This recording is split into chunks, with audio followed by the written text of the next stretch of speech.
puso y todo lo que su ministerio tal cual representaba para muchos de nosotros. La intervención de Jesucristo en la vida de las personas trajo reacciones distintas en cada uno de ellos.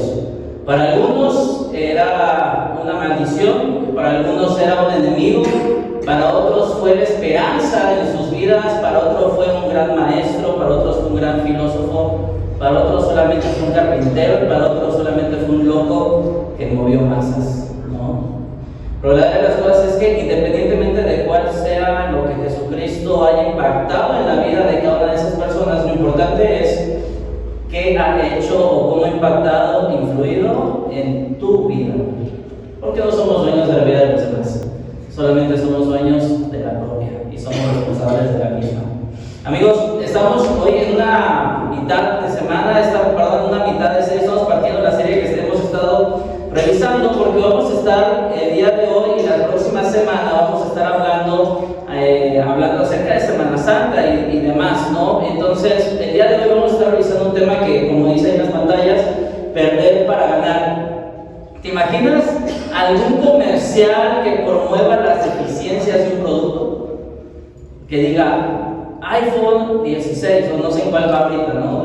iPhone 17. La batería te dura una cuarta parte de lo que te dura Android, ¿no? Digo, no sé si eso diría, ¿no? O algún político a lo mejor que dijera, está en alguna campaña y de alguna forma le está hablando y diciendo, yo estoy hoy aquí porque quiero enriquecerme, tengo parientes que los voy a meter al gobierno y ellos van a ser los que van a estar haciendo las obras. Yo no sé si esa mercadotecnia funcionaría, ¿no?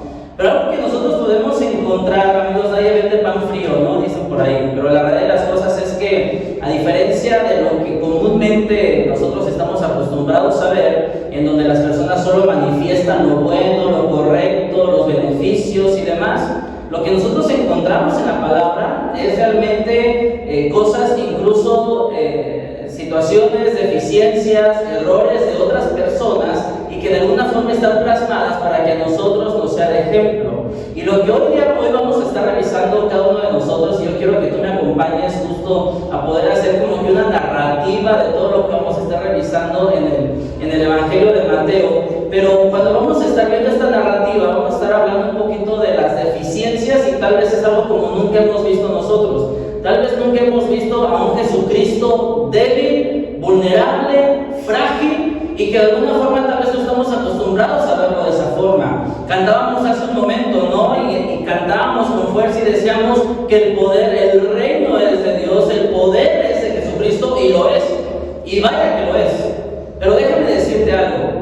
La verdad de las cosas es que previo a nuestro Señor Jesucristo ser entregado y crucificado, experimentó un momento y nos lo narran algunas de las biografías de Jesucristo, Mateo, Marcos, Lucas y Juan, que son los evangelios, y encontramos en ellas momentos, situaciones en donde Jesucristo se veía en una condición en la que no estuvimos acostumbrados a verlo, frágil, vulnerable, pero aún así venció a la muerte.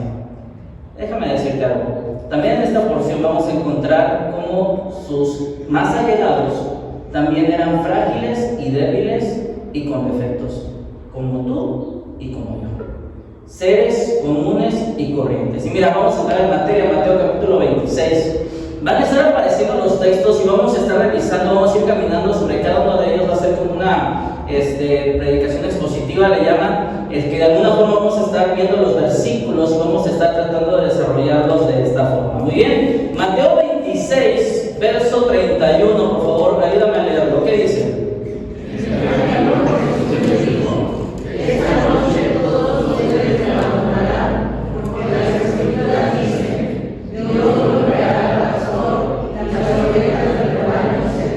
Algo que tenemos que tener súper claro y es que cuando leemos este versículo pareciera que Jesucristo les está haciendo una recriminación a sus discípulos, como que les está reclamando y echando en cara lo que va a suceder. La verdad es que esto no era así tal cual. Lo que estaba haciendo Jesucristo es que simplemente estaba haciéndoles ver y confirmando lo que se había profetizado en Zacarías capítulo 13, verso 7, en donde dice textualmente que Dios golpeará al pastor y las ovejas del rebaño se dispersarán. Era parte del plan inicial.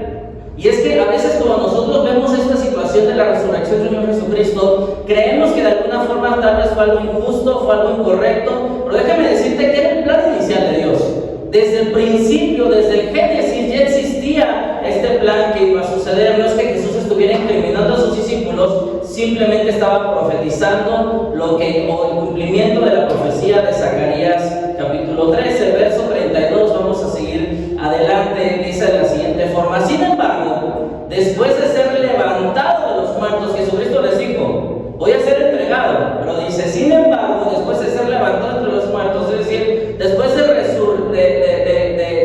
suceder la resurrección de él, dice: iré adelante de ustedes en Galilea y allí los veré. Lo que estaba haciendo Jesucristo es que ya tenía la foto completa, y de alguna forma él les estaba anticipando lo que iba a suceder. Pero ¿qué pasó con los discípulos?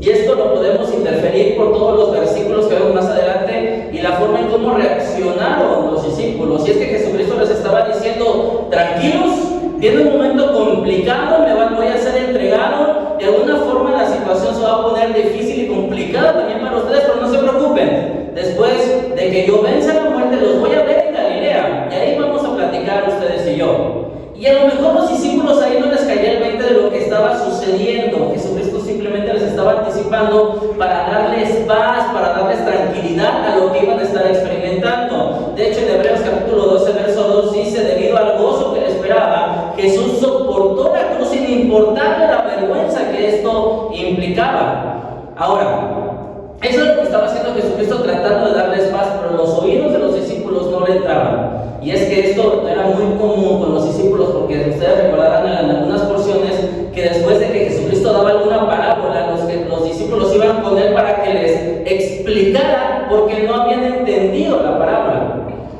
Verso 33 a 35 dice de la siguiente forma: Pedro declaró: aunque todos te abandonen, ¿qué dijo él? Yo jamás te abandonaré. Jesús respondió: te digo la verdad, Pedro, esta misma noche, antes de que cante el gallo, negarás 3 veces que me conoces. Verso 35 dice más adelante: no, insistió Pedro, aunque tenga que morir contigo, jamás te negaré. Y los demás discípulos juraron lo mismo. Pedro, como buen sanguíneo, decía todo lo que pensaba, pero no pensaba todo lo que decía, ¿no? Y de alguna forma, en el momento él se sentía valiente, ¿no? En el momento él decía: no, tú tráemelo, no pasa nada, y hasta tal vez algunos de nosotros nos hemos puesto en esa situación en donde hablamos de alguna persona, decimos cómo nosotros reaccionaríamos, decimos lo que nosotros haríamos en ese momento, pero cuando llega el momento, ¿qué crees? Que cambian las cosas, ¿no? Yo soy el que digo la última palabra en mi casa, ¿no? Sí, mi amor. Amigos, lo que estaba pasando con Pedro en el momento es que se sentía valiente, pero más adelante Pedro se iba a sentir intimidado simplemente por una humilde sierva que lo había delatado su forma de hablar.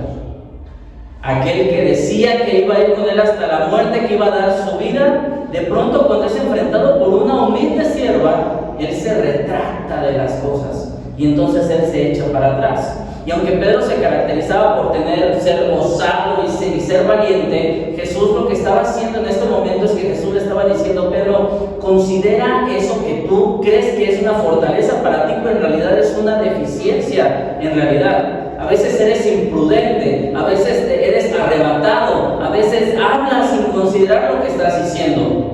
Y es que para él pensaba que eso era una fortaleza, pero saben, déjame decirte que en lo personal creo que me gustaría decir que siempre considero lo que Dios dice, siempre toco base primero con Dios, y de alguna forma me gustaría ser así, pero tengo que decir que no es así. Que en muchas ocasiones decido confiar en lo que yo pienso, decido confiar en lo que yo siento, decido confiar en lo que yo creo, en lugar de tocar base con Dios y saber que hay ciertas deficiencias en las cuales tengo que trabajar. Y creo yo que es un mal, no solo mío y no solo de Pedro, creo que es muchos de nosotros, que de alguna forma caminamos por la libre sin tocar base primero con Dios. Verso 36, por favor, ayúdenme a leer lo que dice.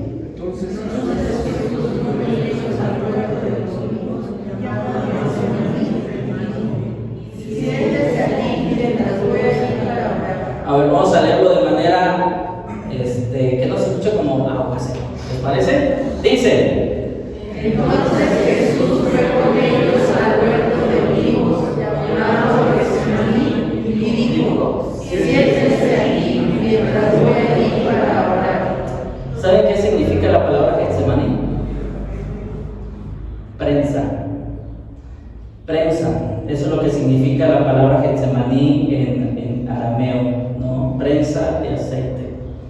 Lo que sabe Jesucristo es que cuando iba al huerto de Getsemaní era un lugar que a él le gustaba usar para orar, para apartarse, para estar en plática con su Padre Celestial.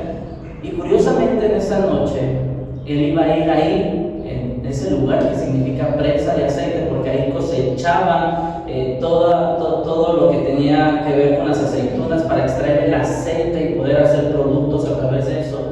Nuestro Señor Jesucristo iba a ser pasado por la prensa para ser extraída hasta la última sangre por cada uno de nosotros.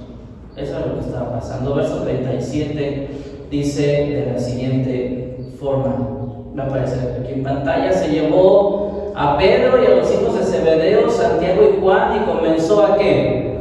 A afligirse y a angustiarse, y les dijo: mi alma está destrozada de tanta tristeza hasta el punto de la muerte. Quédense aquí y velen conmigo. Jesús estaba totalmente angustiado. ¿Alguna vez te has sentido deprimido, angustiado, triste? ¿Sabes? Jesucristo pasó por ahí. Pero dice que estaba en una situación que se sentía hasta la muerte. Jesús estaba totalmente angustiado en su humanidad por lo que estaba a punto de pasar. Y lo que él estaba deseando humanamente era saltarse o quitar el dolor inimaginable, pero también, déjame decirlo así, multifacético de que iba a experimentar el Señor Jesucristo. Porque lo que él iba a experimentar en ese dolor multifacético no solamente se trataba de un dolor físico, por lo que él iba a pasar, por todos los azotes que iba a recibir, por todos los golpes que iba a recibir, por toda la humillación social que iba a recibir, sino también era un dolor emocional lo que estaba experimentando el Señor Jesucristo. Por eso dice que su alma se sentía destrozada de tanta tristeza al punto de la muerte. Pero déjame decirte, tal vez lo que más le estaba pesando al Señor Jesucristo era el dolor espiritual que estaba experimentando él. ¿Por qué? Porque en ese momento comenzaba a experimentar la carga de todos los pecados de todos los seres humanos sobre su cuerpo, sobre su corazón, sobre su vida, porque iba a pagar por cada uno de esos pecados. Y entonces el dolor que él estaba experimentando, él siendo 100% Dios y 100% hombre, y de alguna forma estaba experimentando en su santidad ese dolor de estar mezclando y estar sintiendo este pecado que él nunca había experimentado o había sentido, porque era un hombre y era un ser totalmente santo, pero entonces estaba comenzando a experimentar todos los pecados que cada uno de nosotros ha cometido, porque él los iba a cargar y los iba a poner en la cruz del Calvario. Eso es lo que estaba experimentando él. Por eso se sentía una carga tan complicada y difícil que no podemos explicar. Y es que déjame decirte algo: las emociones en cada uno de nosotros, uno de sus roles primarios que tienen las emociones es advertirnos cuando estamos en peligro, para que reaccionemos, para que podamos hacer algo. Y Jesús, el Creador, en lugar de ser honrado por su creación, sabía que sufriría la vergüenza pública de la crucifixión. Jesús sabía que había venido a esto. Él lo conocía y él conocía el plan, pero eso no implicaba que eso, en su humanidad, estuviera experimentando todo este sufrimiento. Por eso se sentía así Jesucristo, porque él estaba experimentando toda esta lucha dentro de él. Verso 39. Ayúdenme a leerlo, por favor. Dice: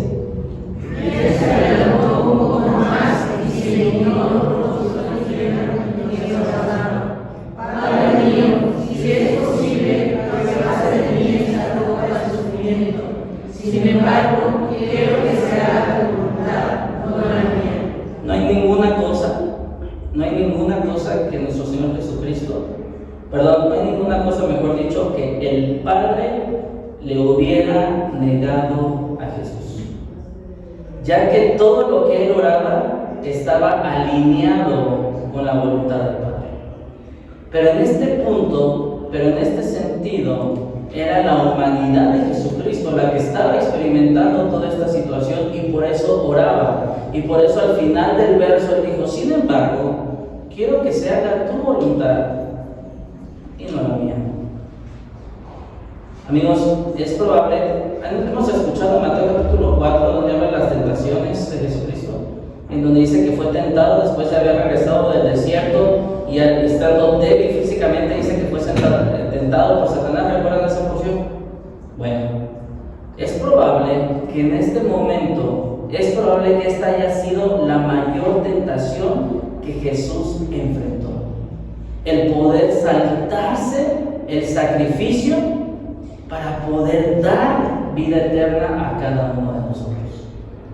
Es probable que esta oración que él le hacía al Padre, en donde si es posible, pasa de mí esta copa de sufrimiento, sin embargo, lo que estaba pasando con Jesucristo es que fue fortalecido por Dios para poder enfrentar el momento. Humanamente las emociones de temor, angustia y ansiedad del momento lo instaban. Y déjame decirte algo: cuando nosotros experimentamos ansiedad, temor o angustia, normalmente buscamos una solución rápida.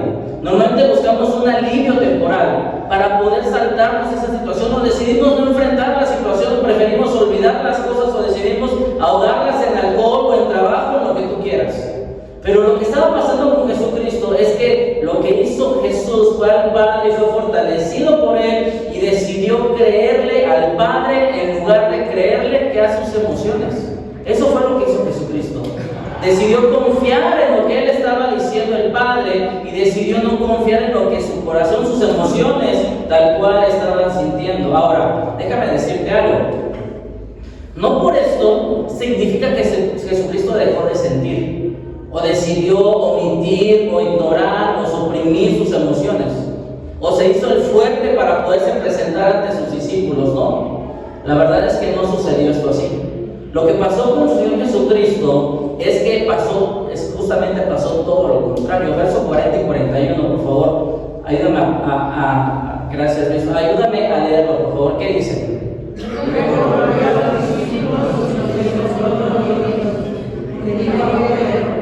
No quiero hablar conmigo ni siquiera una hora. Ve y ore para que no cedan ante la tentación, porque el espíritu está dispuesto, pero el cuerpo es débil. Ahora déjame decirte lo que estaba pasando con Jesucristo.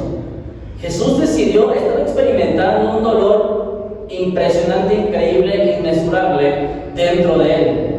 Pero lo que estaba pasando con él es que él decidió no ocultar lo que estaba pasando y decidió hablar con sus discípulos y decirle: acompáñenme en oración en esta lucha espiritual que yo estoy teniendo. Velen y oren, pero no solo para que me acompañen a mí, sino para que también ustedes sean fortalecidos por todo lo que ustedes van a experimentar en unas horas más. Porque déjame decirte que yo voy a sufrir, pero ustedes también lo van a hacer. Ustedes van a ser expuestos ante ciertas circunstancias que tal vez nunca pensaron que iban a estar expuestos. Es por eso que tienen que orar y tienen que velar para ser fortalecidos por Dios, para poder enfrentar las situaciones que les van a pasar. Pero acompáñenme en este momento, porque yo también necesito de este acompañamiento en esta lucha espiritual que estaba teniendo. Y déjame decirte, ¿alguien me puede dar la siguiente frase, por favor, Luis? Amigos, Jesús sabía que las emociones que se viven en silencio nos debilitan, pero cuando escogemos ser vulnerables, entonces vivimos la verdadera comunidad que nos fortalece para seguir adelante. Por eso nuestro Señor Jesucristo, cuando llegó la primera ocasión a orar con ellos, les dijo: mi alma está triste, mi alma está vulnerable, me siento que estoy por morir en esta situación. Y en el Evangelio de Lucas menciona que se veían como grandes gotas de sangre que salían de él, de su sudor, por todo este estrés que estaba experimentando su Jesucristo. Jesucristo no dijo: no pasa nada, estoy bien. Jesucristo no dijo: no, esto va a suceder, vamos a seguir adelante, no pasa nada. Él dijo: me siento mal. Porque él sabía que las emociones escondidas debilitan, pero cuando somos vulnerables y hablamos y encontramos acompañamiento, las cosas son distintas. Varones, se vale decir: no estoy bien. Jesús no solo deseaba que sus amigos le acompañaran en oración por lo que estaba a punto de pasar, sino que también ellos mismos fueran fortalecidos. Sabían que iban a necesitar ser fortalecidos por Dios para que por cada una de las cosas que iban a experimentar algunas horas después. Y es que, amigos, esto nos muestra una triste realidad, que tal vez no echamos mano como seguidores de Jesús, y es la siguiente: la oración debería de ser nuestra primera respuesta anticipada y no la contramedida. La oración debería de ser nuestra primera respuesta anticipada y no la contramedida. Un ejemplo burdo: examen. ¿Te acuerdas cuando eras adolescente? Previo al examen, ¿no? Ya estás orando, ¿no? Y pidiéndole al Señor, Ave María, no hay puntería, ¿no? ¿Te acuerdas? De ti, María, de lo pingüe. ¿A cuál le doy? Lo que pasaba con Jesucristo es que lo que vemos más adelante, no vamos a poder desarrollar todo el capítulo, pero lo que vemos más adelante es que en este momento nuestro Jesucristo se apartó varias veces a orar. Fue una con ellos, fue dos con ellos, fue tres con ellos, y en todas ellas les dijo que velaran y que oraran y que se esforzaran por toda la situación que iba a suceder más adelante, porque requerían ser fortalecidos por lo que iban a experimentar y sufrir. Y déjame decirte que si hay una disciplina que nuestro Señor Jesucristo vivió, fue la oración. Constantemente en los evangelios nosotros encontramos que Jesucristo se apartaba para orar al Padre, para poder estar en comunión con Él. A veces sus discípulos no sabían dónde estaba Jesucristo porque Él se apartaba para poder ser fortalecido por Dios en el ministerio que iba a estar sucediendo. Y es que tú recordarás hace algunas semanas atrás que veíamos que la oración científicamente está comprobado que literalmente afecta la química de tu cerebro cuando somos disciplinados en la oración, porque realmente hace que nuestra sinapsis funcione mejor. ¿Sabes por qué? Porque Dios así nos creó. Si continuamos con la lectura más adelante en este capítulo, vamos a encontrar no solamente que Jesucristo fue 3 veces a buscar a sus discípulos para orar porque necesitaba ser fortalecido, debemos encontrar la negación del apóstol Pedro, que de alguna forma vemos que lo que estaba pasando con él es que no pudo aguantar el estrés y la presión social que estaba experimentando, porque decidió tal vez no orar, pero probablemente si él hubiera decidido, pero el hubiera no existe. Pero si él tal vez hubiera decidido acompañar a su maestro, estar fortalecido en oración, tal vez la historia hubiera sido distinta. Y este gran fracaso de él tal vez no estaría reflejado hoy en las Escrituras. Pero ¿sabes por qué está reflejado? Porque tú y yo somos igual. Y necesitamos saber que hay esperanza. Y necesitamos saber que hay oportunidades. Necesitamos saber que tenemos un Dios de oportunidades, que no se cansa con nosotros. Si continuamos más adelante, vamos a encontrar el juicio injusto e ilegal que sufrió el Señor Jesucristo. Pero yo también quiero que consideremos algo, y con esto yo quiero cerrar. Lo que experimentó nuestro Señor Jesucristo, yo ya te expliqué todo lo que estaba sintiendo física, emocional y espiritualmente. Pero no solamente estaba experimentando esto, sino que él sufrió la deslealtad de Judas. Sufrió la traición de uno que caminó con él durante algunos años. No solamente sufrió también la deslealtad, la traición, sino también ahora el abandono de aquellos que le habían dicho: yo te voy a seguir hasta la muerte. No te voy a abandonar, voy a continuar contigo. Aunado a todo lo que ya estaba experimentando, nuestro Señor decidió, también tuvo que sufrir todo esto que experimentó de parte de sus discípulos. Y aunque sin duda Jesús tenía personas cercanas a Jesús y que tenían más o menos claro quién era, porque tú recordarás algunos capítulos atrás que Jesucristo le dijo: bueno, ¿y ustedes quién dicen que soy? Algunos dicen que eres Elías, otros que eres el profeta, y Pedro, es que tú eres el Mesías, el Hijo de Dios. Y le dijo Jesús: bien, has respondido, porque no te lo reveló carne y sangre, sino nuestro Señor que está en los cielos. Pero versos más adelante le dijo: Señor, que esto no te suceda, no permitas que la muerte te suceda. Y se acuerdan que contestó Jesucristo, le dijo: apártate de mí, Satanás. Porque así se nos olvidan las cosas. Las personas cercanas a Jesús, que más o menos tenían claro quién era Él y cuál era su misión, La realidad es que físicamente durante todo este proceso estuvo solo. Qué difícil es vivir o experimentar una crisis y sentirte solo. Aunque tienes gente a tu alrededor, aunque tal vez tienes a tu familia, pero te sientes solo. Jesucristo, aunque sus amigos más cercanos no veían a Jesús como la persona que en realidad es, con frecuencia veíamos la confusión incluso de los más cercanos, no porque no entendía lo que Jesucristo vino a hacer. Incluso tampoco su familia lo acompañaba, porque tú recordarás Juan capítulo 7, verso 5, que dijo, ni aun sus hermanos creían en él. Y es que lo que pasó con Jesucristo es que durante toda su jornada terrenal, durante todos sus 33 años y medio que estuvo caminando en la tierra, en realidad no hubo una sola persona que pudiera comprender quién era él tal cual. Y entonces había momentos en donde él tenía que apartarse para poder tener comunión con el Padre, porque en realidad no había alguien que lo acompañara y que supiera quién él es en realidad. Y es que él vino a hacer esto por algo, para darte intimidad y cercanía a ti. Dice la siguiente frase: la intimidad y la cercanía dependen completamente del regalo de conocer y de ser conocido por otros. Hay personas que han pasado, tal vez, tristemente pasa así a veces, hay matrimonios que han pasado años juntos, pero no son conocidos realmente.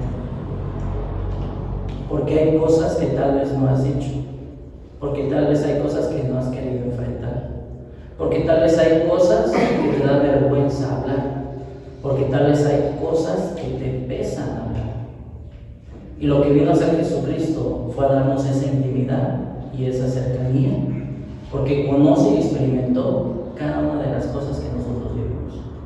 Cristo te conoce totalmente y no solo ve tu corazón más allá de lo que tú lo puedes ver, sino que puede identificar plenamente con nosotros, porque también ha vivido las mismas tentaciones y los mismos dolores que nosotros hemos experimentado.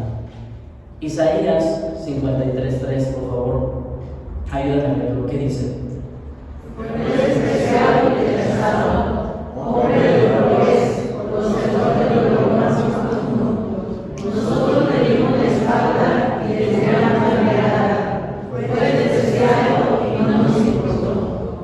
Hoy yo no quiero hacerte una narrativa de lo que literalmente dice en el texto, ¿no?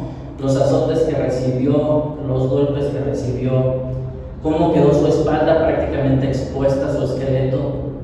Eso fue lo que vivió Jesús previo a la cruz. La muerte más vergonzosa que en aquellos tiempos era puesta por el Imperio Romano. Pero la vida, amigos, de Jesús fue una persecución incesante, violenta y constante. Imagínate vivir así. Soportó el abandono de quienes se supone lo amaban y lo apoyaban. Sus oponentes, sus enemigos constantemente le exigían que hiciera milagros, aun cuando ellos mismos estaban dispuestos a no creer y estar dispuestos a acompañarle en lo que él estaba dispuesto a hacer. Los religiosos siempre cuestionaron sus motivaciones, cuando en realidad ellos tuvieron que haber sido los que apoyaban porque era el Mesías. En lugar de lo que recibió Jesucristo de parte de cada uno de los religiosos fue un cuestionamiento incesante de sus motivaciones, y despreciaron totalmente su ministerio. Lo acusaban de libertino, lo cuestionaban con la intención de hacerlo tropezar. Muchas veces fue amenazado de muerte, incluso uno de ellos fue llevado al pináculo para ser tirado ahí del monte. Jesús vivió incluso durante toda su vida las burlas y las críticas, las palabras ofensivas hacia con él y por su madre por haber sido concebido fuera del matrimonio. Esa fue la vida de Jesucristo. Pero aún así decidió caminar. Aún así decidió sufrir. Por lo siguiente: el sufrimiento inefable de Jesús, que Jesús vivió, fue motivado porque te amó con amor inmesurable. La verdad es que es imposible que podamos entender todo el dolor que Jesucristo experimentó. Y es que déjame decirte algo, a veces cuando pensamos en el sufrimiento de Jesucristo vemos solamente la cruz. Pero durante todo su ministerio, todo esto decidió sufrirlo. Todo esto decidió sufrirlo por un amor hacia ti, por un amor hacia cada uno de nosotros. El detalle está en que cada uno de nosotros decide si va a aceptar ese amor o no lo va a aceptar. Pero yo te aseguro que no hay nadie que te ame como Él. Absolutamente nadie. Decidió caminar, decidió sufrir el oprobio, decidió sufrir físicamente, emocionalmente, espiritualmente por ti. Cuando somos conscientes de ese amor, la pregunta, como te lo dije al inicio, de ti depende cómo reaccionas ante ese amor. Si lo tomas o lo dejas.